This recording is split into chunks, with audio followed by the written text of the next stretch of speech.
Neighbors who were afraid to leave. We've got two elderly ladies that own two of the houses that have been here since 1957. It's a quiet neighborhood where families have lived for decades, except for one house.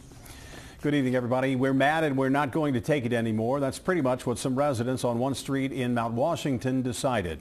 And they did something about it. They started keeping track of what was going on inside the house, and it's on Wayside Court. Then they work with police to turn what they saw into a case. As Local 12's Deb Dixon shows us, it's a case that isn't often made on a cul-de-sac. The nuisance law applies to a place where there is so much illegal activity it brings down a whole neighborhood. Usually it's an apartment building, sometimes a hotel, but on this cul-de-sac in Mount Washington, this house has been declared a nuisance. The rental property was declared a nuisance after residents and police started working together.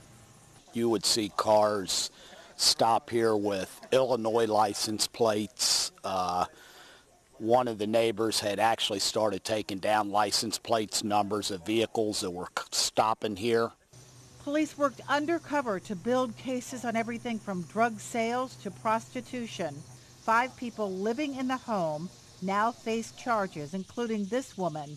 Evidence led to their eviction by noon today. It's extremely unusual, but what it really does is it shows the power of the community, or the power of people being involved in their own neighborhood, taking the ownership of it.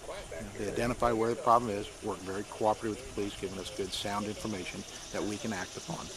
One resident found a needle on the sidewalk where children used to ride their bikes. Some who live here talked of moving, but residents decided the troublemakers should move instead. We had just had enough. Neighbors are planning a grill out at the end of the street. A restraining order says the renters at 5971 Wayside Court can't come back. Deborah Dixon, Local 12 News. And it took several months for the investigation to get to this point. It included a search warrant inside the home that recovered drug evidence.